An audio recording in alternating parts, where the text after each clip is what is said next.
Everyone. I'm going to speak while our technical team gets the slides up, but thank you for having me. It's such a pleasure to be back here at Seroptimus Vancouver. I used to run the Dream It program a number of years back, and so it's such a pleasure to be here.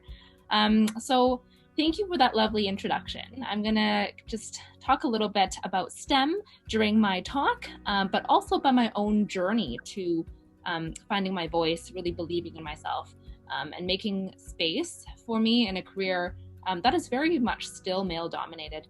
And with this image, I actually chose to start off with this image because throughout the presentation, I want you to have moments of reflection and to think about certain things. And so my first question for you all is what do you feel when you look at this image? Do you sense that this figure is maybe lost or perhaps lonely? Or do you envision someone who is strong and walking to face whatever challenges come next? So this feeling might bring up different feelings for each of you, and that's okay. I just want you to acknowledge for yourself that this is how you feel. I know you have a pen and paper out, and so we'll walk through a thinking exercise as we go through the presentation. For myself, I've been on both sides of the spectrum, and I really want to share a little bit about how I moved from a place of where I felt down and lonely to where I have the courage to speak at things like this today. So some of you might have seen me and may know me from some events that I've spoken at. I do quite a bit of public speaking. For example, at events such as TEDx, which is the next slide. I've spoken at We Day with Free the Children, and also at the Canada 150 celebrations. This was in Toronto. And while, yes, I do a lot of these events and do a lot of public speaking, it took more than a decade for me to really share my story and find my voice. As you all now know, I'm a medical student and I speak about women in STEM. I also run a nonprofit and do research work in sub-Saharan Africa.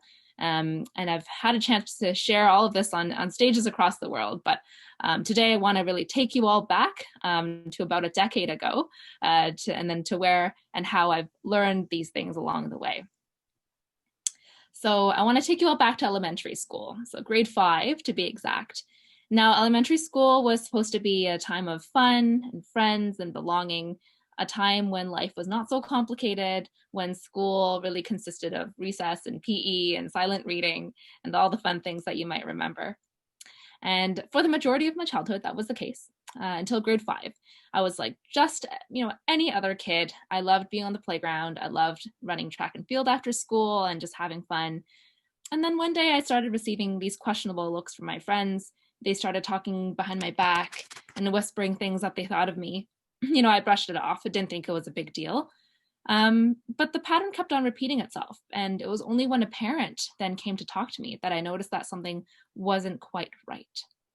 And at that time, the parent showed me these emails that their child has been receiving. And I suspected that at that point that someone has been using my email to send out kind of malicious emails to my friends.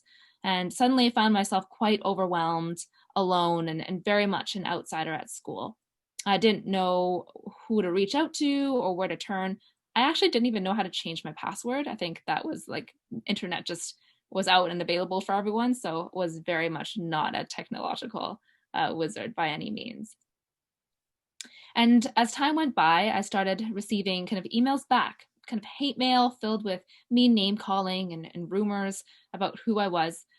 There wasn't really very many anti-bullying campaigns back then. Or any that were held at my school. No workshops on kind language. No one took the time to talk to me in person to find out what was going on.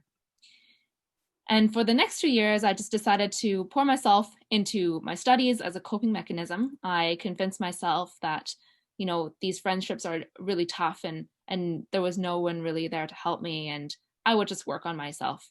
But slowly, I used my kind of intellectual abilities as an identity replacement, and that's not healthy at all. And I used it to gather confidence. Looking back, I realized that I also lost a bit of myself in the process. And so I imagined more for my future, and I was reminded that I'm more than my circumstances kind of dictated of me, and that I have the ability to change the situation for the better. My parents actually encouraged me to reflect on things that I love to do, and things that reminded me of who I was. And so I want you all to kind of do a little exercise as we go through this and encourage you to reflect on your own skill sets and your values. What are some of the things that you are passionate about? What are some of the things that you might be good at? Things that teachers or friends have told you that they love about you? And what do you want to do with these talents? I use these exact questions to really speak within my own self, and kind of act as a catalyst for the next steps of my life. And then as I did that, I began to really believe in myself and branch out. I met friends who built themselves into my life. And it was these kind of like-minded peers, with these like-minded peers, that I realized that I couldn't really do life alone. And no one can, really. And this group of friends really enforced the importance of friendship and helped me understand what it meant to allow others to speak positively into your life. And when I was going through the first few years of high school, my counselor actually gave me a quote. That's actually 2 slides back, if we can just bump back to that quote. He told me that we are the average of our 5 closest friends. And no, that doesn't mean that we need to only consolidate our friends into just 5 people. But rather it serves really as a reminder for us to reassess our current situation and become aware of who we're surrounding ourselves with, to choose to surround ourselves with friends who believe not only in who you have the potential to be, but in the future, but who you are right now. So who are you in the present? And to have friends that remind you of this truth. And lastly, reflecting on my experience from elementary school reminded me of the importance of resilience. So resilience used to sound really foreign to me. It's a term that appeared in, vocabulary quizzes and things like that. And I had to look up the definition. But resilience, really, when you think about it, is nothing more than the ability to bounce back and reminding yourself that this is the choice that you can make for yourself and that is empowering. So it was with these 3 key points, to reflect, to reassess, and to be resilient, that allowed me to ultimately speak within myself and then to continue on my journey. And these 3 points reminded me that though we're changed by our experiences, we also have the ability to be conscious of these changes and to choose to progress in a different direction at any point. And it was ultimately with these 3 things that gave me the courage to move from speaking within to speaking up and realizing that I can do more for those around me. Now, for me, I like very simple definitions because, school and life is hard as well. To speak up simply means to say what you think instead of saying nothing or being afraid that what you say will have, come to judgment. And sometimes speaking up doesn't even have to be with words, but rather with actions. And really, I just started small at that point. I thought for a long time, what can I do as a high school student? And then simply decided that maybe the best thing would just be to eat lunch with other people who ate lunch alone. And whether it be students at school, or folks with kind of learning impairments, or people in impoverished neighborhoods in Vancouver, I found myself bringing more and more people on board with me. I met students from all walks of life, who had personal experiences with bullying and loneliness and wanted to help change the situations of people in my city as well. And so from there, I gathered these friends who had the same values as I did, and I created a nonprofit organization, which still exists today. And with the H.O.P.E initiative, it stands for the Humanitarian Organization for Providing Empowerment. It had the simple mandate of just empowering students to speak up for things that matter to them. We focused on empowering individual student leaders, empowering schools, and then empowering communities. We supported our peers and performed acts of kindness at school. And I'm mentioning this because this is really what anyone can do. Small acts of kindness goes a long way. And with this message, I really hope to encourage you to consider thinking about something that you can do in your own communities, whether it be your schools or your group of friends. Things can include nice messages for others. We wrote sticky notes and stuck them on people's lockers. We handed out baked cookies after school.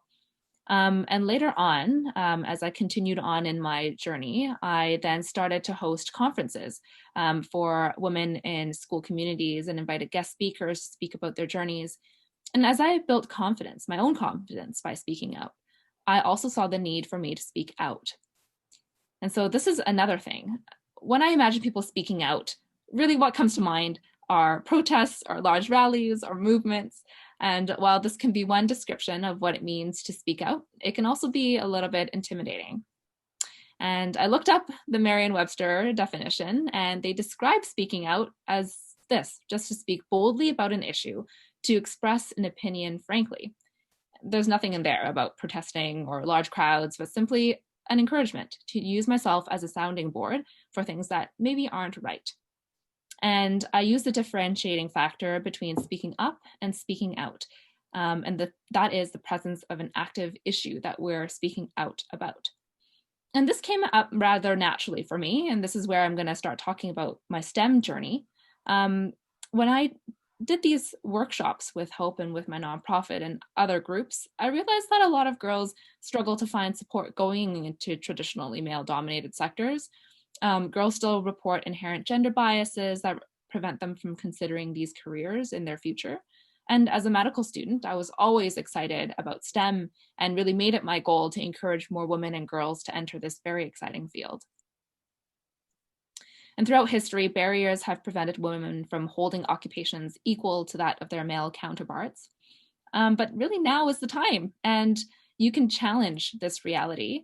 Science, technology, engineering, and math, otherwise known as STEM fields, are very exciting areas with boundless potential. Imagine a future where the impossible becomes possible, where robots perform surgery, where artificial intelligence systems help uncover crimes, or where quantum computing allows us to solve wicked problems. That's very exciting to me, and I hope that it is exciting for some of you. And as someone in a science field at university, I also didn't want any other girls to undermine their talents and abilities to go into STEM fields. And these are, as I mentioned, areas such as science, technology, engineering, and math. And I want you to consider, have you ever considered going into STEM? You might face pressures from maybe parents, maybe friends, maybe society to pursue a certain path. You might be in a situation that prevents you from daring to achieve your wildest dreams. And even when I dug further, I noticed that some women who are incredibly successful in these fields commonly experience a phenomenon that is termed the imposter syndrome. I'm sure many of you have heard of this before, but what the imposter syndrome really is the inability for someone to internalize their own achievements, really often dismissing it as, oh, it's just luck, I just got lucky, or chance. And as shown in this image, there is an incongruence in their mind about how much they know compared to the vast amount of knowledge that others around them know. And as a result, they have troubles acknowledging their own accomplishments and speaking up in their areas of work. And for me, I was fortunate to know many mentors who invested their time into answering my questions about the STEM fields. When I was growing up, I desperately wanted to support other girls who are in the position that I once was. And STEM is an incredible field to go into in the coming decades. Now, so more than ever, robots are involved in medicine and healthcare fields, and artificial intelligence will become part of everyday life and diagnostics. I'm going to share with you an example. This is a research project that I'm currently doing and have spent the last few years working on. I'm involved in a chest X-ray project that uses artificial intelligence algorithms to find issues in X-rays that might be missed by radiologists or doctors. I do global health in sub-Saharan Africa, mostly in South Africa and Zimbabwe, and on a specific group of people, and this is occupational health exposures of gold mine workers. So very niche, but basically a lot of mining processes in lower middle income countries are very dangerous. They have a lot of hazards and are not the same as mining processes in places like Canada, where we have a bunch of safety regulations and machines. In those areas, miners are exposed to a number of different respiratory exposures. There are a lot of them who have exposures to dust and silica. They don't have the right masks to wear. And these issues all kind of came to a head a number of years ago with a major lawsuit against major mining companies in South Africa. And the mine workers were able to win a couple $1 million, which is great, which is wonderful. But even though a couple $1 million sounds like a lot of money, it actually isn't that much. And using this funding, my team was tasked with trying to figure out how do we make the most efficient screening system to allow miners to receive proper compensation for being sick while at work. And so we thought about, oh, maybe we should hire radiologists, but that costs a lot of money. Doctors cost a lot of money to hire. And so we thought, well, if we can expedite the process by creating an artificial intelligence screening algorithm, that way we can kind of highlight, as you see in the image on the right there, areas of the lung that are already having issues, and then we send the ones that are problematic to the doctors to then do the right diagnosis. Then that way they don't have to screen through millions and millions of chest x-rays. We can have this algorithm do it for us at the beginning, and then the ones who are the images that are normal can just then be put into a separate pile and won't need to be addressed as urgently. And so this is how we saved money and time and really allowed more mine workers to receive compensation at a faster rate. And this is happening in all different areas in medicine and STEM. And soon improvements like this will be happening in surgical suites around the world, in pathology labs where AI can help detect clues to diagnoses that can't be picked up by the human eye, and where systems are improved because of deep machine learning. And being part of STEM in the next few decades will mean that you can be involved in this exciting new advancements and contribute to building a better, more efficient, more compassionate world, and really a world where healthcare is accessible to everyone. Everyone in Canada, and then certainly everyone around the world. And that's really what motivates me and keeps me excited as I go through my training. And so when I discovered that, STEM was really an area and a topic that I cared about, I joined other women in a cause kind of greater than myself. And so I joined a club in university called Women in Science. And so we set up mentorship programs for women in STEM fields. And this is an image of one of our Meet a Mentor evenings. But also I ran similar programs through H.O.P.E, which is my nonprofit. We actually have a longitudinal mentoring program for students, mostly in grades 11 and 12, who are about to graduate high school and maybe go on to their post-secondary path. And this is an event that we're actually hosting tomorrow, and you're all welcome to attend.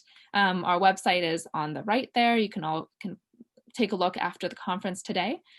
We're having a bunch of different UBC professors come and speak on STEM. One of them is an ecologist, and they do research on climate change in the Arctic and how that's affecting different plants and geographies there. Another professor is in biology, studies human kinetics and cells. And then there's a marine biologist and a psychologist. And so if any of those are sound interesting to you, you are also welcome to join us as well. And so I guess this brings me to nearly the end of the presentation, but I know that we've spoken about many topics, from speaking within to speaking up to speaking out, and then revisiting the 3 initial stages and steps of speaking within, and that's reflection, reassessment, and resilience. And I hope that you wrote something down on that piece of paper, and that after this conference, you'll be able to reflect on it and to think about, what can you do not only for yourself, but for students around you and students who come after you. And through our programs at H.O.P.E, we have mentees who now come back as mentors and who pay it forward in this kind of continuous cycle. And that's really what also keeps me passionate about the work that I do, is seeing students be empowered and find their voice while contributing to building a better, more compassionate world. And so this brings me to my last slide, and where I am now in terms of my journey. I'm finishing off the last year of my medical training, and will be picking my subspecialty soon, which is very exciting, and I'm happy to answer questions or take your questions about any of that as well. But now I'm able to speak with a purpose to empower, a purpose to really remind young people that their voice is important, a purpose to remind everyone here that despite your current or maybe your past circumstances, that you have the ability to impact people around you in ways beyond your imagination. And I'm thankful that I get to share not just my successes and things that I've done, but rather to encourage young people with my whole story of coming from a place where I felt lost and overwhelmed, where I felt like I didn't have a voice and I couldn't speak out, up, or within myself. And my story is just one example of how healing can happen and how the transformation and empowerment of a person often takes years. And if you are in a position, and if any of this kind of speaks to you, give yourself time and give yourself the space to heal and time to heal, and find amazing women and amazing mentors who will stand alongside you in your journey. And now as I close off, I want to bring you back to this picture. So, 23 or so minutes later, did your view of this figure change? And does this person now seem purposeless or purposeful?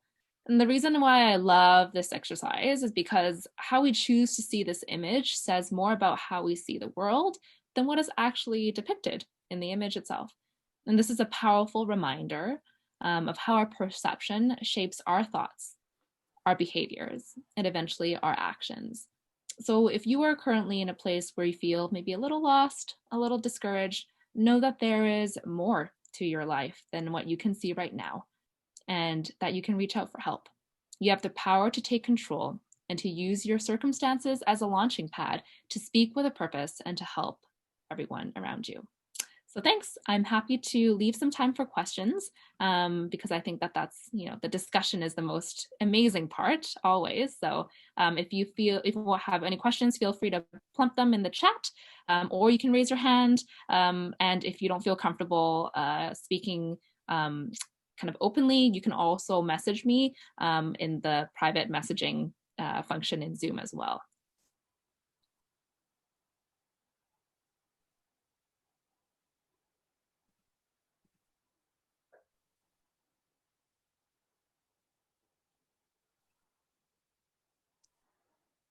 Thank you, everyone. I'm assuming you're writing your questions out for Vivian right now. And there's lots to say to Vivian because she's got so much experience, so much insight to share with all of you. So do get those questions out to her while we've got her on hand. And of course, don't forget her event tomorrow, which is equally exciting too.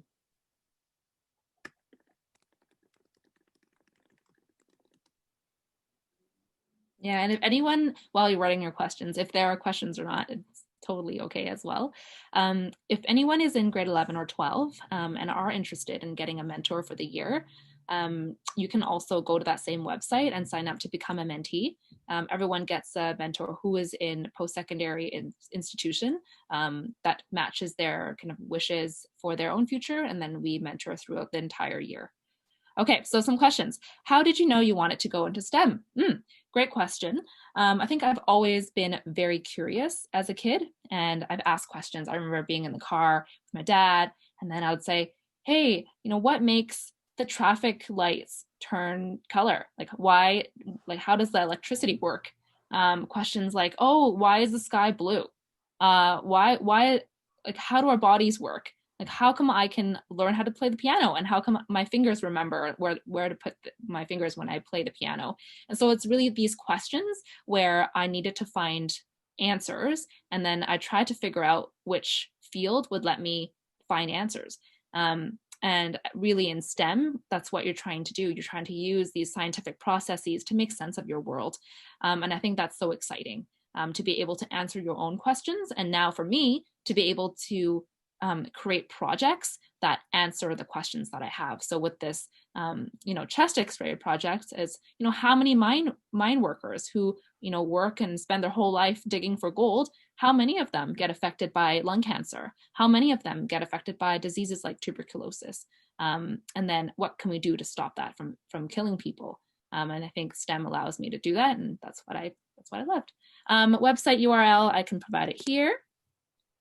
I don't know if I want to go into STEM, like an engineer or a medical doctor, but I love how can I do both, or what do you recommend? Good question. So you're trying to figure out which field to go into. I think both are incredible, and you can do both in both fields. So I work with a bunch of biomedical engineers actually in building the chest X-ray project. So you have to think about, what do you want what I call your bread and butter to be? Like, what do you want to do from a day-to-day basis? For me, I love seeing patients. Like, I love talking to people. I love hearing their stories. I love helping them tangibly on the spot. But some people don't like that. Like some people are they're maybe a little shy, maybe they want to do work on the background. So I have a lot of engineering friends who spend their time coding. They're amazing at what they do, but they don't want to spend all day talking to people. And this is just like one kind of slight differentiation. Obviously, there's many engineers who are very extroverted and love chatting, but you have to think about your skill sets. Like, what do you like to do with your time, and how do you think you can make most efficient use of your skills? I know it's kind of vague, but I'm happy to chat afterwards if you want. What do you imagine yourself doing in 10 years? Well, I'm very interested in infectious diseases and global health. I think I'm going to aim to be a clinician researcher, spending maybe like 80% of my time doing research and answering these questions that I've asked myself for a long time and asked others for a long time. And then maybe like, once, 1 week a month or one day a week, I'll see patients in the clinic. Yes, I can share the mentor stuff later. Lots of things. Okay. Your information is so inspiring. Thank you. In what way will it be possible to have this shared with a larger high school population? Good question. H.O.P.E does high school specific talks as well. So if you have an entire high school who's all interested in coming to one of these events, we can host specific sessions for your school. So if any of you have, maybe you run a club at your school and you want to have some of us speak at an event, that can be arranged as well. And you can contact us through the same website. It's very easy. How are you able to motivate yourself to push through when times got tough academically? For example, a difficult test to study for? That's a great question. And that's something that's very applicable to many people here, whether you're studying in high school or university or beyond. I'm still studying now. And for me, I think first is know how you study. So figure out what is best for you. I believe in studying smart, not studying necessarily hard. So what are the strategies where you learn how to learn best? Are you a visual learner? Are you an auditory learner? Are you a kinesthetic learner?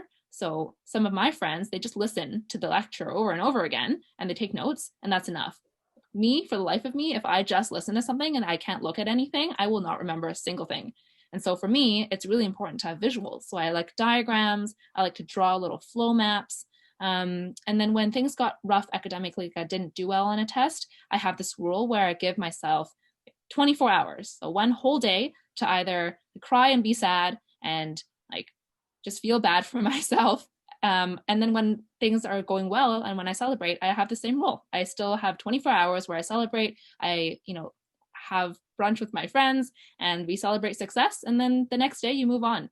I think that's a really important skill that I've learned, and that's helped me, where regardless of a success or a failure, tomorrow is a new day and it's a new chapter, and you have the ability to change your life and the trajectory of where you're headed tomorrow. And I think that, it's important to have this little room for yourself to reflect, but then also move forward, right? Do the arts help the sciences? I'll answer these really quickly. Yes, for sure. I have a lot of friends who, without them, I would not be able to do any of my work. So for sure. What kind of medical fields include STEM? Oh, STEM is the umbrella term and medicine falls under it. So everything in medicine would fall under STEM. Do you know any programs for teens who are interested in STEM if schools don't offer any? Great question. I'm not sure if anyone else has answers, but I have a few ideas. So like gearing up for kids, like a bunch of girls who code, things like that, but I'll put them in the chat and I will message you all afterwards and I'll let the program continue. Thanks everyone, awesome questions.